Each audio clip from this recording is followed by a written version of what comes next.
बना देंगे।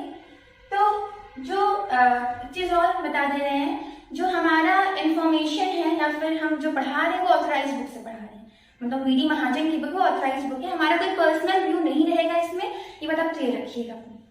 तो now we are going to study medieval history.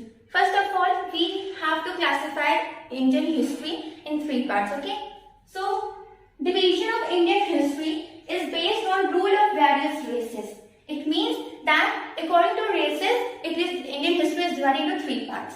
What are the parts? That is ancient history, medieval history, and modern history. Modern history is dominated by British rule. When the British came in India, at that time period, it is known as modern history. Medieval history, it means from the time when Islam rose and spread. That time is known as medieval history, and that period is known as medieval history. And ancient, before medieval history, before the advent of Islam, before the rise of Islam, the history was known as ancient history. So, if we are going to study medieval history, then the most important topic of this is rise of Islam, means rise and spread of Islam. अब इस्लाम आया कैसे, कैसे फैला, कैसे बना, ये सब चीज जाना। तो हमने देख लिया कैसे डिवीजन हुआ है हमारी इंडियन हिस्ट्री का। तो अब जरूरी है कि जब हम लोग पढ़ रहे हैं राइज ऑफ इस्लाम, तो हम लोग उस कंट्री के बारे में पढ़ें जिससे मेनली इस्लाम कंसर्न है। तो वो कंट्री है कौन सी? अरेबिया। तो अब हम क्या पढ़ेंगे? Arabia, land and people. Means Asia के 3 मेन पेनिनसुला में से अरेबिया पेनिनसुला भी एक इम्पॉर्टेंट पेनिनसुला है हमारे यहाँ। और अरेबिया की अगर बात करें तो यहाँ पे रेनफॉल बहुत मीगर है। मीगर मीन्स स्मॉल अमाउंट, बहुत छोटे अमाउंट में रेनफॉल होती है। पॉपुलेशन इसका बहुत थिन है और मेनली जो पॉपुलेशन रहती है वो कहाँ पे होती है? सी शोर में। इसकी मेनली सारी पॉपुलेशन कहाँ पे है? सी शोर में है। और जो मीन्स इंटीरियर पार्ट है अरेबिया का जो इंटीरियर पार्ट है वहां पे कभी कभी 3 से 4 इयर्स मीन्स रेनफॉल होती है, बहुत टाइम लग जाते हैं। तो सारी पॉपुलेशन है कहाँ पे? सी शोर में, पता ही है। और यहाँ पे क्या कहते हैं, जब जानते हो डेजर्ट एरिया बन जाएगा, अगर बारिश नहीं होगी, rainfall will be low, then what will happen? The area will be desert and the land will be barren. तो यहाँ कुछ ग्रो करना तो पॉसिबल है नहीं। तो यहाँ लैंड, यहाँ का और पीपल के बारे में इतनी नॉलेज है हम लोगों को। Then we come to date and the camel. अब हम सब जानते हैं कि जब वहां पे बारिश होती नहीं है, पॉपुलेशन थिन है, वहां पे कोई क्रॉप ग्रो करना इतना पॉसिबल नहीं, मतलब है थोड़ा बहुत क्रॉप ग्रो होते ही हैं, लेकिन अगर बात करें तो मेन वहां का एडिबल प्रोडक्ट क्या है? डेट, जिसको हम लोग इंग्लिश में हिंदी में कहते हैं खजूर कहते हैं। Now we will look that कैसे डेट को यूज करते थे, कैसे उनका एडिबल प्रोडक्ट था, किस तरीके से वो यूज करते थे डेली लाइफ में, और कैसे कैमल को यूज करते थे वो ट्रेड या फिर किसी भी चीज के लिए, वो देखते हैं। सो डेट, जो डेट का जूसी पार्ट है उसको ये लोग इससे क्या करते थे, ये लोग इंटॉक्सिकेंट लिकर ब्रू करते थे। किससे? जो डेट का जूसी पार्ट था उससे क्या करते थे? इंटॉक्सिकेंट लिकर ब्रू करते थे। और अगर जो उसका हार्ड कोर बचता था, सब if you have eaten date, then you have seen that inside it there is a hard core, okay? तो उसको लगता है ग्राइंड करके कैमल्स के लिए स्नैक्स बनाते थे। तो जूसी पार्ट इंटॉक्सिकेंट के लिए और हार्ड कोर किसके लिए? कैमल के स्नैक्स के लिए। फिर अगर कैमल को देख ले, कैमल का क्या था, तो हमको इस बात से पता चलता है कि कैमल की इंपॉर्टेंस कितनी थी वहां पे। इन लोग कैमल को फॉस्टर फादर रिगार्ड करते थे। Foster father means ancestors. तो इन लोग कैमल को अपना एंसेस्टर मानते थे, फॉस्टर फादर। तो with this line we are clear, totally clear that how much camel is important in their life. Then अब आप देख रहे हैं जो कि डेट इनका एडिबल प्रोडक्ट है, कैमल इनका मेन एनिमल है। तो हम डिसाइड कर सकते हैं इन 2 चीजों से कि उनकी इकोनॉमिक कंडीशन कैसी रही होगी, वहां पे मेरी इकोनॉमिकली क्या रहा होगा, कैसी कंडीशन होगी, क्योंकि पॉपुलेशन भी थिन है, बारिश भी नहीं होती है, land is not much fertile. So what is their economic condition, we can make clear from this topics. Then अब डेट के लिए प्रॉफिट मोहम्मद ने एक लाइन कही है। What the line he has said? Honour you earn the date which is made of same clay as Adam। तो उन्होंने क्या कहा कि जो जिस क्ले से अदम बना हुआ है उसी क्ले का बना हुआ डेट जो है अपनी आंट को ऑनर करो। इस लाइन से हम क्लियर हो जाते हैं कि उनके लाइफ में डेट की क्या इंपॉर्टेंस है। और हाँ, एक और बात कि जितना एक एडिबल प्रोडक्ट के रूप में जितना इंपॉर्टेंस डेट की थी उनकी लाइफ में, उससे कई ज्यादा इंपॉर्टेंस उनकी लाइफ में कैमल्स की थी। और अब हम देख लेते हैं नेबरिंग कंट्रीज कौन कौन सी हैं। तो there are 5 neighboring countries: Iraq, Persia, Egypt, Greece, and one is beyond sea, that is India. So, अब हम देख लिया डेट, कैमल, ये सब चीज। अब हम नेक्स्ट टॉपिक पे आते हैं। इतना इकोनॉमिक डिस्ट्रेस है, हम देख सकते हैं डेट खाए, आम खा रहे हैं, इतना डिस्ट्रेस है, लेकिन फिर भी अरब बेदौइन, तो अब बता देते हैं बेदौइन, व्हाट इज बेदौइन।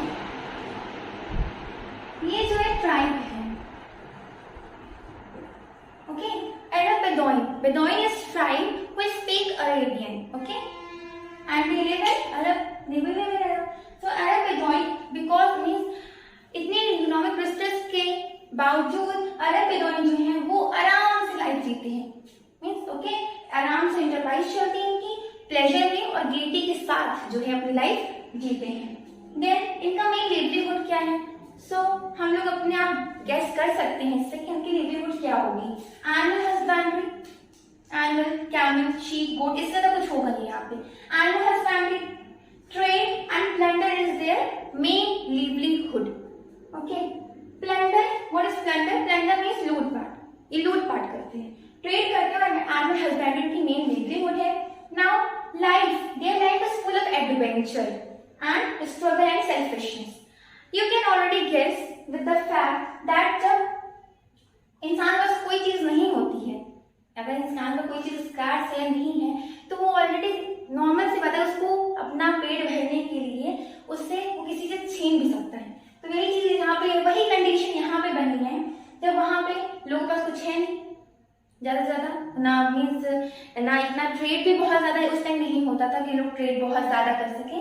तो ये लोग करते क्या थे, इनकी लाइफ फुल ऑफ एडवेंचर थी, मीन्स इनको प्लंडर करना पड़ता था, तो प्लंडर करते वक्त लाइफ फुल ऑफ एडवेंचर ही होगी। सेल्फिशनेस मतलब क्या होता है, खुद के लिए सोचना, तो इन लोग को मेनली क्या करना पड़ता था, और सब जाए भाड़ में, पहले अपना पेट भरे बाद देखा जाएगा। तो वो सब इनके अंदर स्ट्रगल करना, एडवेंचर और सेल्फिशनेस। नाउ इनका home, their home was tent, they used to live in tent and means जो टेंट में लोग रहते थे, जो पूरा एक नेबरहुड बनता था, एक नेबरहुड जो टेंट में रह रहे हैं उनको क्लैन कहते थे, क्लैन, ओके।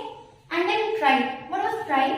जो एक पूरी कम्युनिटी बनती थी, जो जितने भी फ्रेंडली नेबर्स थे, जो भी नेबर्स फ्रेंडली थे, उनकी जो कम्युनिटी बनती थी उसको कहते हैं ट्राइब। अब ट्राइब है, क्लैन है, जैसे हम लोग घर में रहते हैं तो कोई ना कोई होता है ना जो बड़ा पूरा घर को देखभाल करता है, मीन्स अच्छे से केयर करता है सबकी, तो वही है यहाँ पे। तब क्लेन ऑफ ट्राइब है, बहुत लोग क्लेन ऑफ ट्राइब में रह रहे हैं, तब कोई ना कोई ऐसा होना चाहिए जो उसकी देखभाल करे, तो वो उसके लिए क्या है, तो they means appointed head of a clan और ऑफ अ ट्राइब, जिसको इंटेलिजेंस एंड सीनियरिटी। तो ये लोग क्या कहते थे, bravery and intelligence and seniority, 3 चीज लेते थे।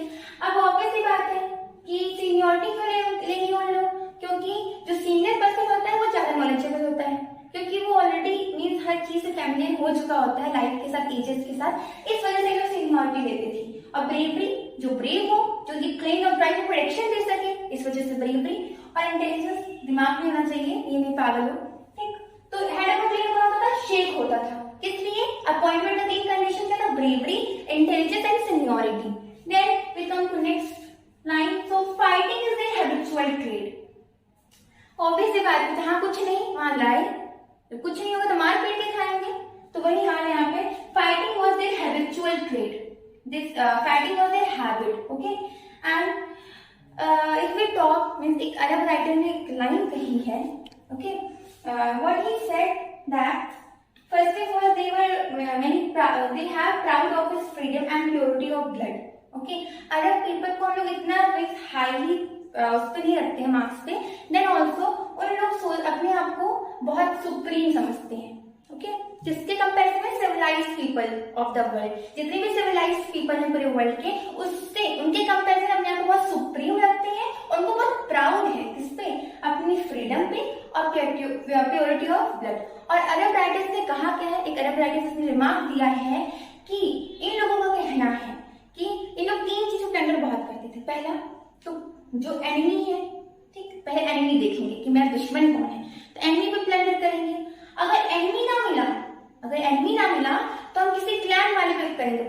अगर प्लान वाला भी नहीं था, हमारे पास कुछ नहीं, अपने भाई पे करेंगे, हम खुद के ब्रदर पे प्लंडर करेंगे, हमको कुछ नहीं मिलता है। अब हम देखेंगे Arabia before the rise of Islam. What was the condition of Arabia before the rise of Islam? We will see that. Okay, they were divided in many tribes. Okay, when Islam came, before the advent of Islam, the whole Arabia were divided into many tribes, and their main occupation was animal husbandry. Okay, because at that time trade was also not so much that they will depended on trade. So their main occupation was animal husbandry, and they quarreled over land and pastures. Just think for a while that if they are practicing animal husbandry, then they need land and pastures. For what? For their animals. So that's why they used to quarrel over land and pastures. Okay. The next point is trade. Means earlier there was no trade. They mainly serve on animal husbandry. But after 100 years of Christ, they started doing trade. And while doing trade, if I will do trade. If I am very primitive, I live in rural area, and I start doing trade with urban peoples, then what will happen? Flow of ideas, flow of civilization will come to rural area also. That occurred because they were very primitive. Arabs were very primitive.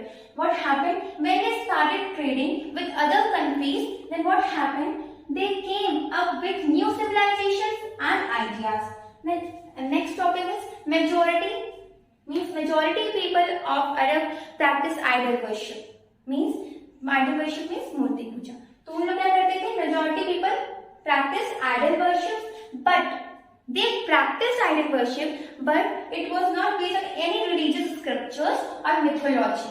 वो किसी भी scriptures से believe नहीं करते, कोई religion नहीं था उनका, कोई religious scriptures पे ना believe करते ना mythology, उनके कोई भी deep philosophical thinking थे ही नहीं. ठीक. Then ignorance and superstitions reigned supreme.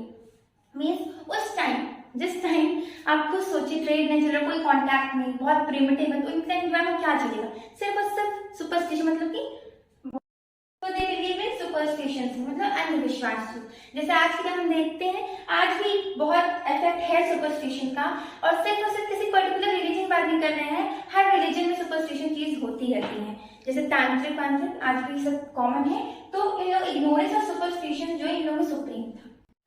तो अभी तक हम लोगों ने क्या देखा था कि इस्लाम के आने से पहले अरेबिया की क्या कंडीशन थी, वहां के लोग क्या फॉलो करते थे, क्या ट्रेडिशन था, कैसे वर्शिप करते थे, ये सब लोगों ने देखा. लेकिन अब क्या देखेंगे कि इस्लाम आया कैसे, इसका राइज कैसे हुआ, इसका स्प्रेड कैसे हुआ, और इस्लाम के पीछे किस इंसान का हाथ है, ये देखेंगे आज हम. सो प्रॉफिट मोहम्मद को सब जानते हैं.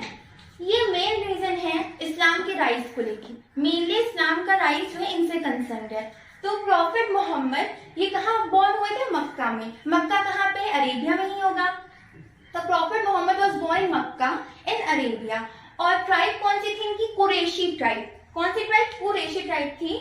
और इनका पैदा हुए थे 570 AD में इनका जन्म हुआ था. तो prophet Mohammad was born in Mecca in Arabia in Quraishi tribe around 570 AD इनका जन्म हुआ.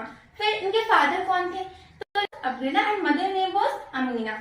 जो फादर थे मतलब अब्दुल्ला, वो क्या थे? वो सन थे किसके? हाशिम एक इंसान का नाम है, उनके बेटे थे.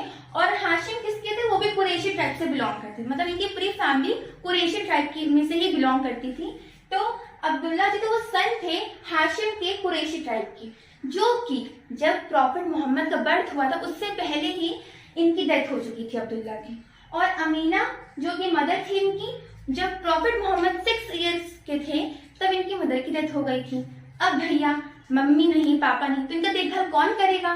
तो इनके जो अंकल थे जिनका नाम अबू तालिब था, इन्होंने इनको प्रोटेक्ट किया, इनको बड़ा किया, उनका पालन पोषण इन्होंने शुरू कर दिया. इनका ध्यान रखना कौन शुरू कर दिया? अबू तालिब. कौन थे ये? अंकल थे किसके? प्रॉफिट मोहम्मद के.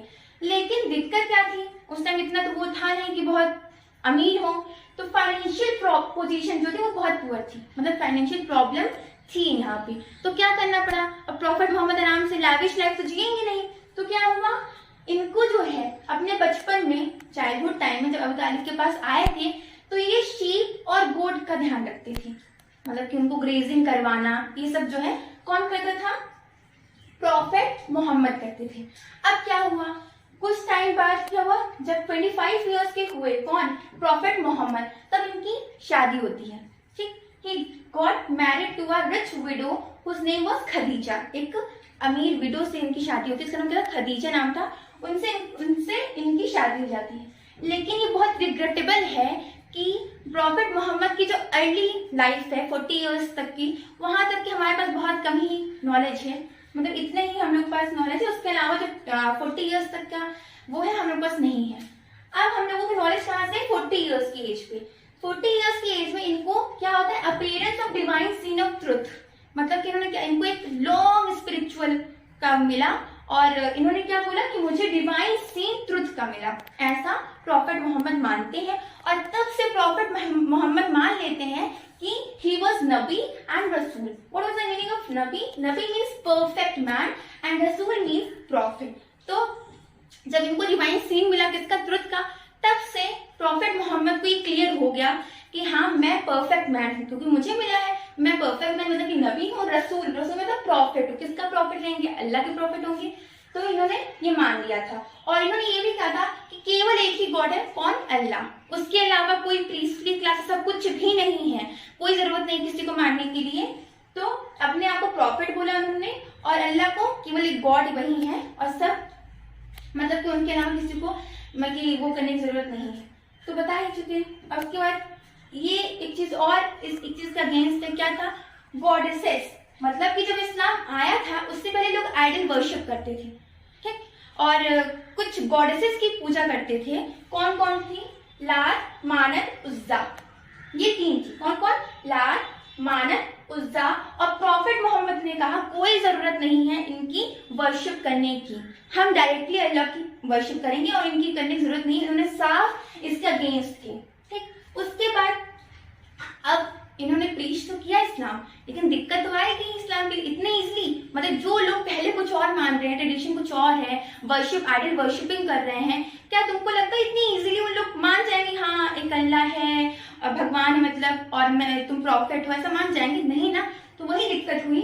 जो 3 इयर्स थे शुरू के 3 इयर्स में जब इनको मिला, उसके बाद 3 साल के अंदर जो है इन्होंने क्लैंडेस्टिनली जो है इसको स्प्रेड किया। अब क्लैंडेस्टिनली मतलब क्या होता है? क्लैंडेस्टिनली मतलब क्या होता है? सीक्रेटली, ओपनली नहीं, धीरे धीरे चुपके चुपके से सीक्रेटली इन्होंने क्या करना शुरू किया? प्रीच करना शुरू किया। किसको? इस्लाम को। बट आफ्टरवर्ड्स क्या हुआ? जब इनको लगा, मतलब कि जो कुरैशी टाइप के रह रहे थे, अब कुरैशी ट्राइब वालों को पता चले थे ना कि मेरे यहाँ का इंसान है, प्रॉफिट मानता है और अल्लाह की बात बताए, उसको डिवाइन सीन ऑफ ट्रुथ मिला, ये सब बात तो कुरैशी ट्राइब वालों को पता ही होगा। तो उन्होंने क्या किया? इसको प्रोटेक्शन दिया। किसको प्रोटेक्शन दिया? प्रॉफिट मोहम्मद को प्रोटेक्शन दिया कि टेंशन मत लो, मैं हूँ, मैं तुम्हारा देखभाल रखूंगा, तुमको जितने एनिमी तुम्हारे अगेंस्ट रहेंगे उससे प्रोटेक्ट करूंगा, तुम आगे प्रीच करो। तब जब इनको प्रोटेक्शन मिलती है किसकी? कुरैशी ट्राइब की, तब उसके बाद से ये क्या करते हैं? डिवाइन प्रिसेप्ट की तरह इसको ओपनली स्प्रेड करते हैं। मतलब अब कोई दिक्कत नहीं है, ओपनली सबको बताते हैं कि हाँ मुझे डिवाइन ये है, एक डिवाइन बात है, ये अल्लाह सिर्फ एक गॉड है, आइडल वर्शिपिंग छोड़ दो, ये सब बात तब जाकर उन्होंने बताना शुरू किया, प्रीच करना शुरू कर दिया। तो अब हम लोगों ने देखा था कि इनको क्या मिला था? ट्राइब का प्रोटेक्शन मिला था। लेकिन अनफॉर्चुनेटली व्हाट हैपेंड, 619 AD में इनके अंकल जो थे, कौन थे अंकल इनके? अबू तालिब, और इनकी वाइफ कौन थी? खदीजा। दोनों की डेथ हो जाती है। कब? 619 AD में his uncle as well as his wife Khadija died. अब क्या होता है? नए चीफ भी आ जाते हैं कुरैशी ट्राइब के। जो अर्लियर चीफ थे उन्होंने प्रोटेक्शन दिया था, किसको दिया था? मोहम्मद को। क्या दिया था? प्रोटेक्शन दिया था कि तुम आराम से प्रीच करो, हम प्रोटेक्शन दे रहे हैं तुमको। अब क्या हुआ? जो जब 619 AD में अंकल वाइफ डेथ हो गई और यहाँ पे नए चीफ आ जाते हैं कुरैशी ट्राइब के। क्या नाम था? अबू जहल। क्या नाम था? अबू जहल, जिन्होंने सीज कर दिया, सीज मतलब मना कर दिया कि अब से हम तुमको कोई प्रोटेक्शन नहीं देंगे। अब तुम खुद सोचो, कोई इंसान किसी को प्रोटेक्शन देने के लिए मना क्यों करेगा? या फिर वो अगेंस्ट होगा मोहम्मद के, प्रॉफिट मोहम्मद के, कि नहीं तुम गलत बता रहे हो, आइडल वर्शिप नहीं छोड़ूंगा, ये सब। या तो मैं कि ऑल टोटल अगर हम देखें तो अबू जहल को हो सकता है जो प्रीच कर रहे हैं इस्लाम को पसंद ना आया हो, इस वजह से उन्होंने प्रोटेक्शन देना जो है बंद कर दिया, सीज कर दिया। अब जब कोई प्रोटेक्शन नहीं देगा, मेनली तुमको पहले मतलब कि प्रॉफेट मोहम्मद को किससे प्रोटेक्शन मिला? कुरैशी ट्राइब से। तो अब किसी पूरे अरेबिया में किसी की इतनी वो नहीं थी, गट्स नहीं थी कि कोई उनको आगे कुछ बोल दे, उनके अगेंस्ट अटैक कर दी, सबकी कोई मैं किसी की इतनी वो नहीं थी। लेकिन अब हुआ क्या, जब प्रोटेक्शन उनको नहीं मिल रहा था तो जितने भी लोग अपोज कर रहे थे किसको? प्रॉफेट मोहम्मद को, तो अब क्या कर सकते हैं? No protection. तो अब जो अपोज कर रहे हैं वो अटैक करने की कोशिश कर रहे थे। इस वजह से 622 एडी में जो है प्रॉफेट मोहम्मद को मक्का लीव करना पड़ा और कहाँ जाना पड़ा? मदीना में। 622 एडी में इनको मक्का को छोड़ना पड़ा और कहाँ गए ये? फिर मदीना में गए, मदीना पास ही होगा, वहां जाते हैं। और इसी को क्या कहते हैं? हिजरा। What is हिजरा? हिजरा जो है इसका मतलब है माइग्रेशन फ्रॉम होगा, migration from one place to other, मतलब एक प्लेस से दूसरे प्लेस का जो माइग्रेशन है उसे कहते हैं हिजरा। एंड हिजरा is known as Muslim calendar. हिजरा को फर्स्ट ईयर कहते हैं मुस्लिम कैलेंडर का। मुस्लिम कैलेंडर कहाँ से शुरू हुआ है? तो हिजरा से। फर्स्ट ईयर है मुस्लिम कैलेंडर क्या? हिजरा। और हिजरा मतलब क्या होता है? Migration from one place to another. अब क्या होता है? वहां जाते हैं, मक्का से मदीना गए, अब वहां पर जाएंगे तो कोई रहने की जगह होनी चाहिए, तो इन्होंने वहां पे मॉस्क कंस्ट्रक्ट करवाया। क्या कंस्ट्रक्ट करवाया? मॉस्क कंस्ट्रक्ट करवाया। क्यों करवाया? और मॉस्क में इनके जो डिसिपल थे, मतलब जो इनके फॉलोअर्स थे, डिसिपल थे, ये और प्रॉफेट मोहम्मद जो है साथ में वो करते थे, क्या कहते हैं? नमाज रेगुलरली करते थे। और धीरे धीरे ग्रेजुअली इस्लाम जो है गेन कर लिया स्ट्रेंथ को, धीरे धीरे। क्यों? रीजन भी था मेन इनका स्ट्रेंथ, मतलब कि इस्लाम स्ट्रेंथ गेन किया, इसका मेन रीजन क्या था? प्रॉफेट मोहम्मद का चरिश्मा। प्रॉफेट मोहम्मद का चरिश्मा और पीसफुल कॉन्क्वेस्ट था उनका, मतलब कोई वॉरफेयर नहीं था, बहुत पीसफुली कॉन्क्वेस्ट करते थे किसी चीज को। इस वजह से इधर इस्लाम उसने स्ट्रेंथ भी गेन कर लिया और ये प्रॉफेट मोहम्मद एक पॉपुलर लीडर की तरह कह लो या फिर उसकी तरह आए। फिर क्या होता है? ये तो ठीक है, मान लो मदीना में फॉलोवर्स आ गए धीरे धीरे, लेकिन जो मक्का में थे उन लोग तो अगेंस्ट वॉर और करेंगे। तो यही होता है, मक्का में जो लोग हैं जो इनके अगेंस्ट थे उन्होंने 3 टाइम्स मदीना पर अटैक किया था। और उसको रिपेल कौन किया? तो रिपेल कौन किया? प्रॉफेट मोहम्मद ने रिपेल किया। 3 टाइम्स मक्का वाले जो लोग हैं वहां के जो अपोज कर रहे थे आइडल वर्शिप, मतलब आइडल वर्शिप के को मान रहे थे और इनको अपोज कर रहे थे प्रॉफेट मोहम्मद को, उन्होंने मदीना पे 3 टाइम्स अटैक किया और प्रॉफेट मोहम्मद ने उसको रिपेल किया। लेकिन कैसे रिपेल किया? पीसफुली। उन्होंने रिपेल भी किया और मक्का को ऑक्यूपाई भी कर लिया। अभी तक मदीना में इनके फॉलोअर्स थे, लेकिन अब मक्का को भी ऑक्यूपाई कर लिया। और ऑक्यूपाई कैसे किया? पीसफुली ऑक्यूपाई किया इन्होंने। और धीरे धीरे जो पूरा अरेबिया है वो क्या हो गया? इनके फॉलोअर्स बन गए, मतलब कि हाँ अब इस्लाम सब मानने लगे और थोड़ा इजी भी था, इस वजह से भी मानने लगे। तो आज हम लोगों ने राइस और स्प्रेड और अरेबिया का लैंड सब कुछ देख लिया है। अब हम अपनी नेक्स्ट वीडियो मतलब नेक्स्ट पार्ट बनाएंगे जिसमें हम लोग इम्पैक्ट पढ़ेंगे किसका? इस्लाम का। कई तरीके के इम्पैक्ट है, पॉलिटिकल इम्पैक्ट, सोसाइटी पे इम्पैक्ट क्या है, ये सब पढ़ेंगे। तो please like and subscribe our channel.